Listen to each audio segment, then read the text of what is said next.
21개 회원국이 참여한 경주 에이펙 정상회의가 개막했습니다. 이재명 대통령은 의장 자격으로 시진핑 중국 주석 등 회원 정상과 고위급 인사들을 영접하는 것을 시작으로 일정에 들어갔습니다. 이 대통령은 정상회의 1세션 개회사에서 국제 질서가 격변하는 중대한 변곡점 위에 서 있는 가운데 협력과 연대만이 더 나은 미래로 이끄는 확실한 해답이라고 강조했습니다. 지난 7월 취임 이후 국민에게 신뢰받는 첨단 강군을 모토로 힘쓰고 있는 안규백 국방부 장관이 그간 이뤄낸 성과를 비롯해 전시 작전 통제권 전환 등 앞으로 추진하려는 계획과 목표 등에 대해 살펴봤습니다. 국방부 군 인권 개선 추진단이 우리 군의 성인지 교육을 담당하는 전담교관과 강사 등을 대상으로 성인지 교육 발전 방안을 찾아보는 워크숍을 가졌습니다. 군 인권 개선 추진단은 보완하거나 개선할 점들을 찾아 성인지 교육의 내실화를 강화할 방침입니다.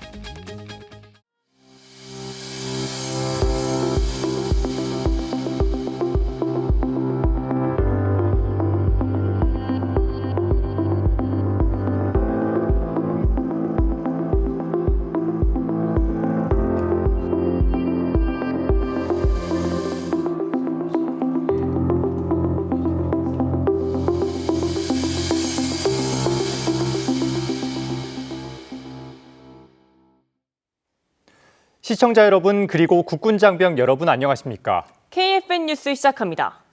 첫 소식입니다. 21개 회원국이 참여한 경주 에이펙 정상회의가 개막했습니다.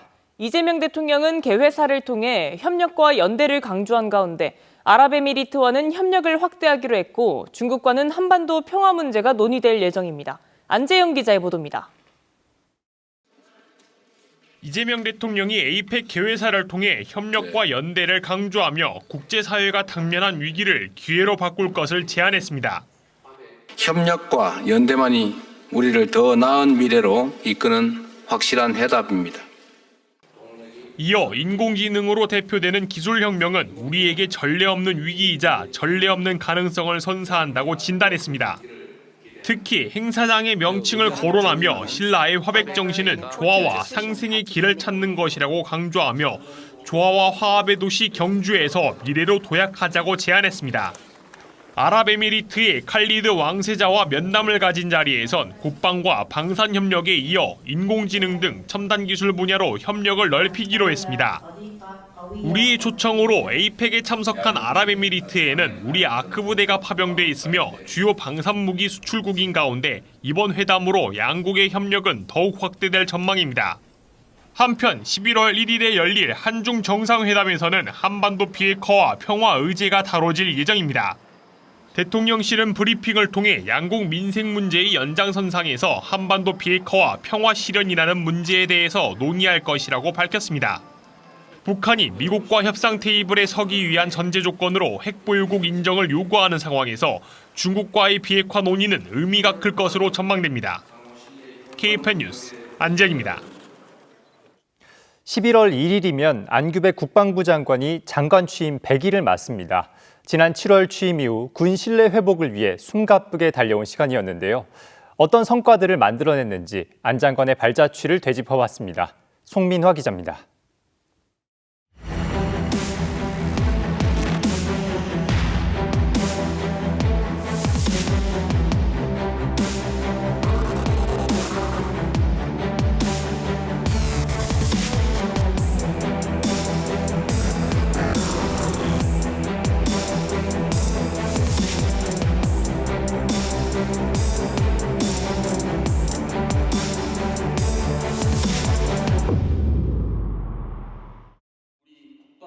지난 7월 25일 장성 출신이 아닌 문민 출신으로 64년 만에 제51대 국방부 장관에 오른 안규백 장관.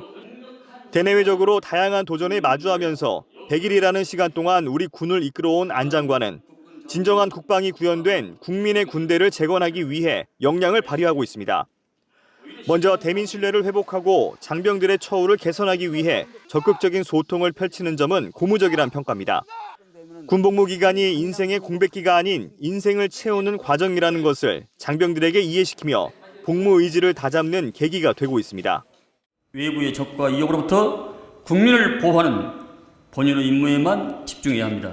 이에 저는 우리 장병들이 군복을 자랑스러워하고 당당하게 본인의 임무에만 집중할 수 있도록 처우 복지를 개선하여 장병들을 지원하겠습니다.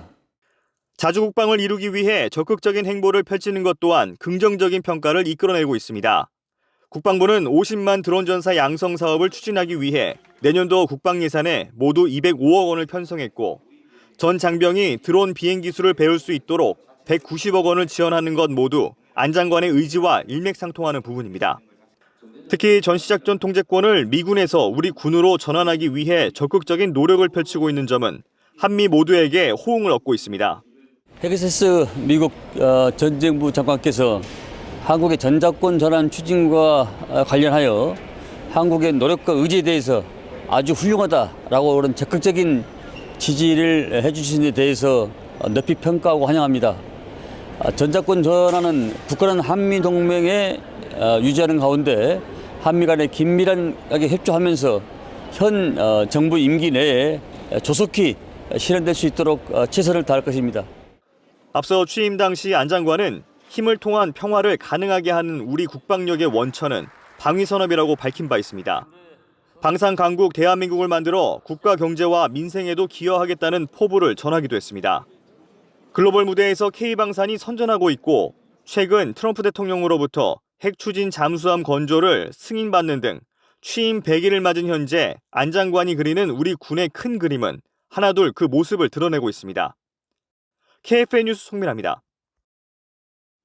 국방부는 지난해 12월 비상계엄 당시 헌법적 가치를 수호하고 민주주의를 지켜낸 장교와 부사관 7명에 대해 1계급 특별 진급을 결정했다고 밝혔습니다.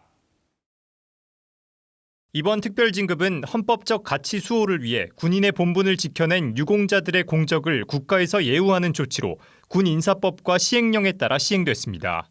장교 4명과 부사관 3명이 대상인데 이들은 10월 31일부로 진급 예정자 신분이 됐습니다. 강동길 해군 참모총장이 페루와 캐나다의 해군 사령관을 접견하고 각국과의 해군 군사 협력 및 방산 협력에 대해 논의했습니다.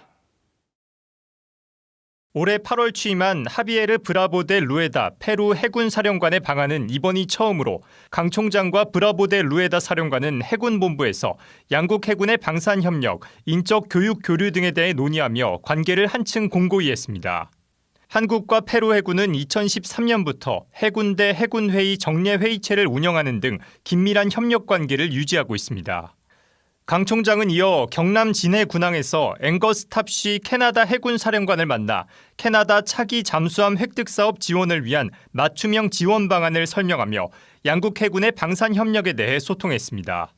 탑시 사령관은 지난 29일 방한에 우리 해군의 장영실함을 견학했으며 31일 오전에는 부산 앞바다에서 도산 안창호급 잠수함을 탔고 한국 잠수함의 우수성을 직접 체험했습니다. AI와 데이터 기반의 디지털 대전환이 우리 군에 확산되고 있습니다. 이런 흐름에 발맞춰 육군 군수사령부에서 데이터 한마당 경진대회를 통해 우리 군의 미래를 논의했는데요. 이번 대회는 해군과 공군, 해병대도 함께 참여해 더욱 화제입니다. 대회 현장에 백재웅 기자가 다녀왔습니다. 데이터를 바탕으로 우리 군을 변화시켜 나갈 발표가 한창입니다. 육군 군수사령부가 진행한 5번째 데이터 한마당 경진대회의 현장. 이번 대회는 군수사령부가 개발한 데이터마트인 다모아 플랫폼과 이전 대회의 과제들을 비롯해 다양한 아이디어를 바탕으로 업무 활용성과 확장성을 높이기 위해 기획됐습니다. 29일부터 이틀 동안 진행된 대회에서는 본선에 진출한 21개 팀이 서로의 의견을 나눴습니다. 군수 기능뿐만이 아니라 인사와 정보, 작전, 동원에 이르기까지 데이터를 바탕으로 우리 군의 다양한 기능에 대한 발전적인 미래를 논했습니다. 그 결과 선박 데이터베이스 분석 도구를 통한 미식별 선박 대응 체계 고도화를 주제로 해안 감시 작전의 발전을 도모한 육군 32사단이 베스트 오브 더 베스트 팀으로 선정됐습니다. 군수사에서 열심히 저희를 또 지원해 주시고 또 이렇게 참여를 독려해 주신 덕분에 여기까지 왔다고 생각을 하고 있습니다. 치량 감시 기동대대 부대원들이 열심히 도와주지 않았다면 이런 상을 받을 수 없었을 거라고 생각합니다. 이와 함께 올해는 해군과 공군, 해병대까지 참여 대상을 넓히고 외부 심사위원의 전문성을 확보해 더욱 의미 깊은 대회를 만들었습니다. 육군, 공군, 해병대 다른 팀들의 발표 내용을 보니까 정말 우리 해군에서도 앞으로 좀 더 데이터에 관심을 갖고 좀 더 이런 대회나 이런 것들을 많이 했으면 좋겠다는 생각이 들었습니다. 이 밖에 부대는 예선에 참여한 모든 참가팀을 대상으로 포상을 수여하며 참여자들의 자부심을 높이고 다가올 또 다른 경진대회를 기대했습니다. 우리 군의 AI와 데이터 기반의 디지털 대전환을 위한 발전적인 제안이 이어지고 있습니다. KFN 뉴스 백지웅입니다. 국군 의무사령부가 2025년 전군 최정예 전투부상자 처치요원 선발대회를 개최했습니다. 역대 최다 부대가 참가한 만큼 전우의 생명을 지키기 위한 의지가 그 어느 때보다 뜨거웠습니다. 김효진 기자가 전합니다.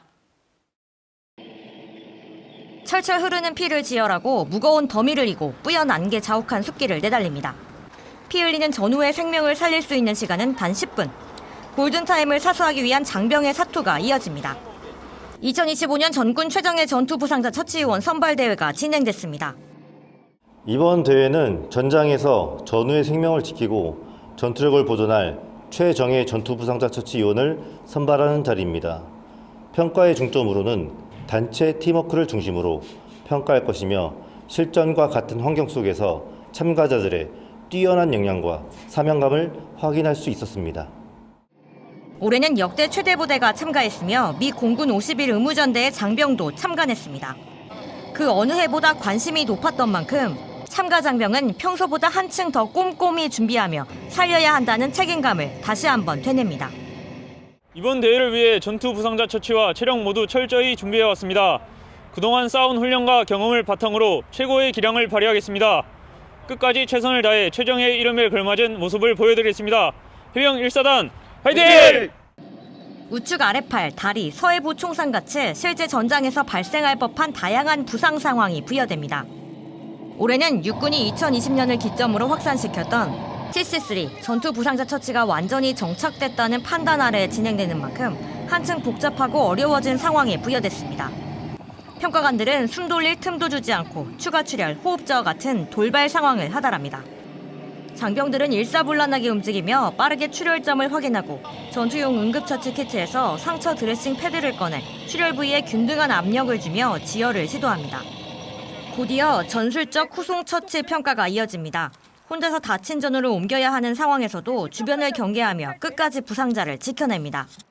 네, 느낌이 어떠세요? 많이 힘듭니다. 환자라고 생각을 하고 최대한 이제 살살 놓으려고도 하고 떨어뜨리면 이제 어떻게 보면 환자가 다치는 거니까 그래서 최대한 안고 가겠다는 마음으로 임했습니다. 무거운 장구도 있고 더미도 무겁기 때문에 안 다쳤으면 좋겠습니다. 35사단 의무대 화이팅! 섬광과 전장 소음이 구현되고 모든 처치 과정이 녹화돼 정확하게 복귀할 수 있는 시뮬레이션장 평가로 마무리된 이번 대회. 장병들은 이번 참가를 통해 전투 부상자 처치 능력을 향상하고 실전 대응력을 높이는 계기가 됐다고 입을 모으며 내년 대회에서 좋은 성적을 거둘 것을 다짐했습니다. KFN 뉴스 김효진입니다.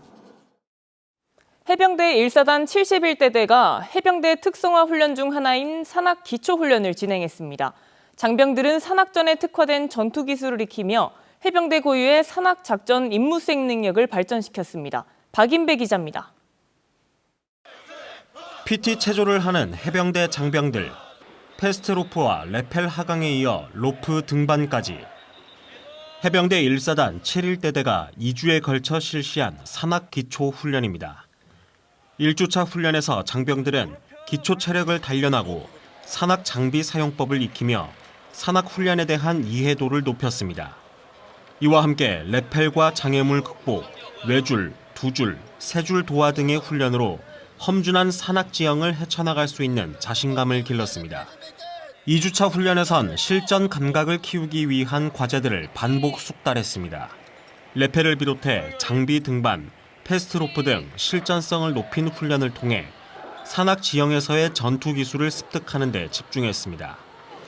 장병들의 체력을 끌어올리기 위해선 훈련장 이동과 부대 복귀를 할 때 단독무장 뛴걸음도 진행했습니다. 장병들은 이번 훈련을 받고 산악전 전투력은 물론 산악지대를 극복하는 체력과 자신감, 단결력을 동시에 향상시켰습니다. 부대는 훈련 기간 관련 안전 조치를 시행했다고 밝혔습니다. 지휘관 중심의 실질적인 위험 예지 판단과 대대 안전 통제관을 통해 장병들이 안전하게 훈련할 수 있는 여건을 조성했다고 설명했습니다. 부대는 장병들이 임무를 완수하게 하는 전투 기술을 갖출 수 있도록 지속적으로 노력하겠다고 강조했습니다. KFN 뉴스 박인배입니다. 국방부가 우리 군의 성인지 교육을 책임지고 있는 전담교관과 강사를 대상으로 워크숍을 개최했습니다. 우리 군의 성평등을 강화하고 성인지 교육 발전 방안을 모색하는 자리였습니다.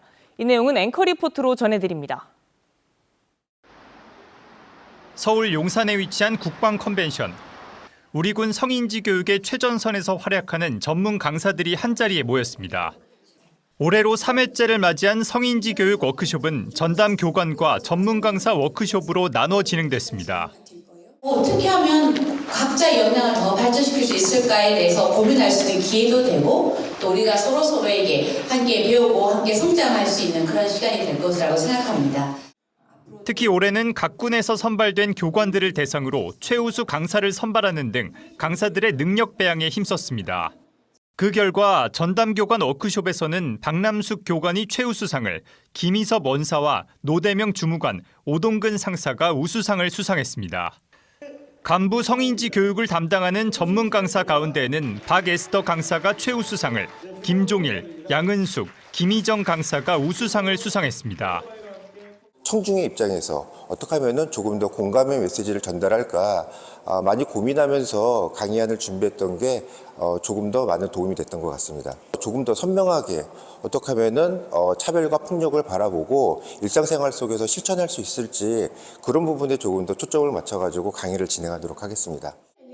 워크숍에서는 성희롱 성폭력 분야 전문 변호사의 특별 강연도 열려 군의 성인지 감수성을 높이고 효과적으로 예방하는 시간도 가졌습니다.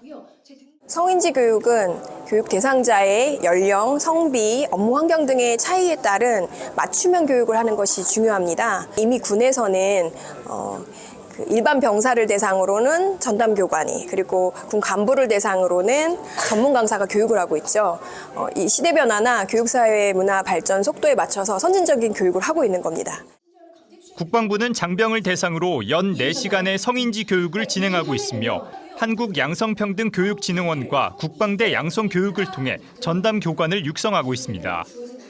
앞으로도 국방부는 성인지 교육의 내실화를 통해 성희롱, 성폭력 예방에 노력을 기울일 방침입니다. KFN 뉴스 이태범입니다. 다음은 한 주간의 이슈를 분석하는 주간 논평입니다. 오늘은 국회 국정감사 과정에서 논의된 방산 국산화 현황과 과제를 짚어봅니다. 이번 주 초에 방위 사업체들에 대한 국회 국방위의 국정감사가 펼쳐졌습니다. 방위산업에 박차를 가해야 할 필요성이 커지는 시점이어서 주목을 받았습니다. KFN 보도 보시겠습니다. 국회 국방위원들이 방위산업의 선두기업 한국항공우주산업과 현대로템 그리고 한화에어로스페이스를 방문했습니다. 방위사업체 국감에서는 몇 가지 문제점들이 거론됐습니다. 신기술의 신속한 적용이 가능한 업체의 선개발 형식이 그 하나입니다. 군이 필요해 수요를 제기하는 것이 아니라 업체가 자체 개발한 후 군이 구매할지 판단하는 생산 방식이어서 엇박자가 발생하고 있습니다. 방사청이 군의 수요를 제때 파악해 업체 생산 의뢰를 하는 순서로 사업이 진행돼야 하는데 선후가 바뀐 겁니다. 생산 무질서 문제도 거론됐습니다. 복수의 방위 사업체들이 중복해서 개발에 나서는 사례에 비추어 방사청이 교통 정리를 해줘야 하는 필요성이 제기됐습니다. 생산 질서를 지키고 이중 개발에 따른 낭비 요인을 막아야 하는 까닭입니다. 방산기술의 보호 대책도 마련돼야 하는 것으로 파악됐습니다. 우리가 개발한 장비들을 현지 생산하는 과정에서 우리 순수기술이 유출되는 사례가 생겨나고 있는 까닭입니다. 중소기업들이 다양하게 참여하고 있는 만큼 협력업체의 기술 보안 대책도 마련돼야 하는 것으로 나타났습니다. 대사관, 무관들의 역할이 커져야 한다는 의견들도 개진됐습니다. 특히 유럽 진출을 원활히 하기 위해 나토의 표준 규격을 획득해야 하는 과제가 시급합니다. 업체는 유럽 주재 무관들을 쳐다보고 있고 군은 실정을 제일 잘하는 업체가 나서주기를 희망합니다. 이와 관련해 무기 수입을 전담하는 군수무관제를 부활해야 한다는 목소리가 나오고 있습니다. 최대 방산 수출국인 폴란드에도 무관 1명이 업무를 맡아 하는 형편이어서 무관 기능을 보강하는 군수무관제 부활은 설득력이 있어 보입니다. 또 연구개발을 비롯한 모든 분야에서 여러분들을 위해서 지원하고 뒷받침하겠다는 말씀드립니다.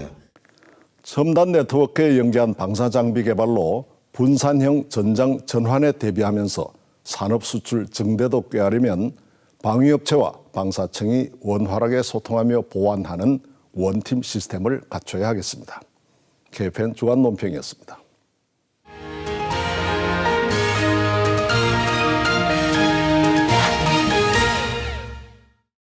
순수 국내 기술로 개발된 장거리 지대공 유도무기 LSAM은 높은 고도에서 적의 탄도미사일을 방어할 수 있는 무기인데요. LSAM의 뒤를 이을 LSAM-2가 현재 개발 중에 있습니다. 더 높은 고도와 사거리를 보유한 LSAM-2는 어떻게 개발되고 있는지 자세한 뉴스바바에서 전해드리겠습니다. 안녕하십니까. 저는 방위사업청 유도무기 사업부에 근무하는 손현식 전문가이고 저는 이제 LSAM-2 사업을 담당하고 있습니다. LSAM-2는 좀 생소할 수도 있습니다. 저희 LSAM은 많이 들어봤는데요. 현재까지 우리나라에서 제일 높은 고도에서 어떤 적의 탄도미사일을 방어할 수 있는 무기인데 LSAM-2는 그것보다 한 단계 더 높은 고도와 더 멀리에서 볼 수 있는 그런 무기가 되겠고 22년 10월 달에 이제 소요가 결정됐다고 했고 그 뒤부터 이제 사업 준비 과정을 거쳐가지고 올해 이제 사업 착수가 되었습니다. 체계 개발. 소요군이 주로 요구했던 부분은 더 높은 고도와 더 멀리에서 유혹할 수 있는 무기 체계를 최대한 빨리 개발해서 할 수 있도록 해주세요. 그래서 지금은 한참 이제 체계에 대한 설계를 하고 있습니다. 고도는 저희가 이제 군사보안에 관련된 사항이라 LSAM-2가 이스라엘의 어떤 그런 대공방어체에 비교하게 되면 이스라엘은 에로 미사일을 운영하고 있는데 그 정도가 저희랑 비슷한 어떤 그런 역할을 담당하지 않을까 생각을 하고 있습니다. 기본 모델은 LSAM을 기반으로 해서 개조 개량해가지고 성능을 한 단계 업그레이드 하신 거라고 보면 됩니다. 사거리와 요격 고도가 다르다고 했지 않습니까? 그게 늘어난다는 거는 거의 이제 설계를 다시 해야 된다고 보시면 됩니다. 그러면 별개의 무기로 봐도 됩니다. 그렇습니다. 탄은 그래서 별개로 새롭게 만드는 거라고 보시면 되겠고 단지 이제 그 탄을 운용하기 위한 레이더라든가 발사대 통제소 이런 것들은 이제 LSAM 거 기반으로 해가지고 그 새로 개발된 탄을 운영할 수 있도록 이제 약간의 좀 소프트웨어라든가 하드웨어 개량 요 정도가 이제 저희 이제 사업에 이제 포함되어 있습니다. 닥스 위치 자세 제어 장치 이게 어떻게 보면 고고도에서의 어떤 능력을 하기 위해서 핵심 기술 중에 하나인데 고고도는 이제 공기가 없잖아요. 그런 공기가 없는 상태에서 이제 유도탄을 내가 원하는 방향으로 가게 하기 위해서는 위치 자세 제어 장치 요거를 추진력을 이제 분사를 시켜가지고 요걸 가지고 이제 유도탄을 원하는 방향으로 하는데 이게 연소 시간이 길면 길수록 내가 원하는 방향으로 멀리까지 보낼 수 있기 때문에 이 닥스를 개발하는 게 어떤 기술적 가장 어려운 과제였는데 그 부분을 저희가 이제 개발을 해냈죠. 또 한 가지는 저희는 이제 킬 비클이라는 그런 부분들을 사용합니다. 보통 전통적으로 저희 탄두를 보면 과거에는 다 파편을 많이 썼습니다. 왜냐하면 주요한 우리의 어떤 임무가 항공기다 보니까 조종석을 정확히 때릴 필요는 없거든요. 그냥 항공기 날개 하나만 손상을 입혀도 항공기는 무력화되기 때문에 하지만 적의 탄도탄 같은 경우에는 이게 부분 무력화는 의미가 없거든요. 부분 무력화를 하더라도 그 부분 무력화된 게 떨어지게 되면 저희가 피해를 입는 건 똑같거든요. 그걸 이제 완전 무력화를 시키는 게 굉장히 중요합니다. 그래서 그게 가장 중요한 게 또 킬 베이클입니다. 거기는 자탄이 없이 고속의 운동 에너지만으로 탄도 부분이 적의 어떤 탄도탄을 그대로 직격을 해가지고 유혹하는 이 기술이 좀 굉장히 좀 힘든 기술입니다. 성공적으로 잘 한 기술인 것 같고 LSAM을 개발을 해보니 탄이 빠른 속도로 날아가기 때문에 그 열에 대한 어떤 그 내구성, 내열성, 내마모성 이런 어떤 부분들을 하기 위한 어떤 소재 이런 부분도 굉장히 좀 중요합니다. 그래서 이제 소재 부분에서의 어떤 그런 개선, 보완 이런 부분들도 분명히 필요성을 좀 있고 그다음에 전체적으로 이제 사거리와 고도가 늘어나기 때문에 그에 비례해서 하는 어떤 추진기관의 변화, 그다음에 탐색기의 어떤 좀 더 고도화 이런 부분들이 전반적으로 이제 보완이 되는 사항이 되겠죠. 그다음에 또 소프트웨어입니다. 알고리즘, 하드웨어나 이런 부분들은 저희가 금방 모방이 되는데 그 안에 들어가는 소프트웨어나 이런 알고리즘이 공개가 안 됩니다. 그래서 이런 부분들을 저희가 한 번도 저희는 안 해봤거든요. 이제 그런 부분들 알고리즘 개발이라든가 소프트웨어 이런 부분들이 가장 어려운 어떤 난제라고 보고 있습니다. 그 이전에 유사한 무기 체계를 개발했던 경험이 있기 때문에 그거를 조금씩 보완해가지고 LCM2까지 이제 오게 된 것이죠. 그래서 난제이지만 저희가 연구 개발 기간 내에 충분히 해낼 수 있을 거라는 어떤 판단을 하고 잘하고 있습니다. 그리고 LCM2가 이제 성공적으로 개발이 되어서 군에 이제 배치가 된다고 하면 일단 우리나라 손으로 만든 한국형 미사일 방어 체계의 큰 완성, 어느 정도 전체적인 어떤 윤곽은 갖춰졌다. 어떤 위협에 대해서도 그래도 어느 정도 우리 국민들이 안심을 할 수 있을 정도의 어떤 방어를 할 수 있는 어떤 이런 기본 능력은 이제 갖출 수 있게 된다는 점이 가장 큰 어떤 의의가 되지 않을까 싶습니다. LCM2도 성공적으로 개발을 저희가 다 해낼 거기 때문에 그 성공한 그날까지 국민들이 저희를 믿고 많은 응원과 진심 어린 어떤 그런 응원을 부탁드리겠습니다. 이어서 오늘의 국방단신 전해드립니다. 국방부가 용산구 전쟁기념관에서 제5회 병 자기개발 우수사례수기 공모전 시상식을 가졌습니다. 병 자기개발 비용 지원 사업은 도서 구입과 시험 응시, 강의 수강 등을 지원하는 프로그램입니다. 영예의 대상은 공군 10전비 작전지원전대 김서홍 병장이 차지했으며 육군 1군단 박성현 상병과 해병대 군수단 유한승 일병이 최우수상을 수상했습니다. 국방부 유해발굴 감식단이 11월 1일부터 30일까지 강원과 충청 지역 50개 시군구에서 민관군 협업 6.25 전사자 유가족 집중찾기 2차 사업을 진행합니다. 유전자 시료 채취는 6.25 전사자의 유가족 중 전사자 기준 친가와 외가 8촌까지 신청 가능하며 제공된 유전자 정보를 통해 전사자의 신원이 확인될 경우 1,000만 원의 포상금이 지급됩니다. 공군 8전투 비행단이 임관 2년차 이하 초급 간부 40여 명을 대상으로 자긍심 함양 교육을 운영했습니다. 초급 간부들은 특강을 통해 비교하지 않고 자기 길을 걸어가는 용기 등 동문학자 전영애 교수의 삶과 가치관을 통해 자긍심과 군인 정신을 함양했습니다. 이와 함께 전쟁기념관 견학을 통해 조국 수호에 몸바친 호국 영령들의 희생 정신을 되새겼습니다.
기상정보입니다.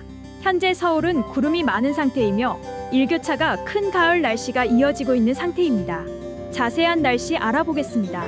내일은 기압골의 영향으로 새벽까지 한 차례 강수가 이어지겠으며 이후 점차 대체로 맑은 날씨를 보일 것으로 예상됩니다. 내일 아침 최저기온은 서울 10도, 광주는 9도가 예상되며 한낮 최고기온은 서울 16도, 부산은 19도가 예상됩니다.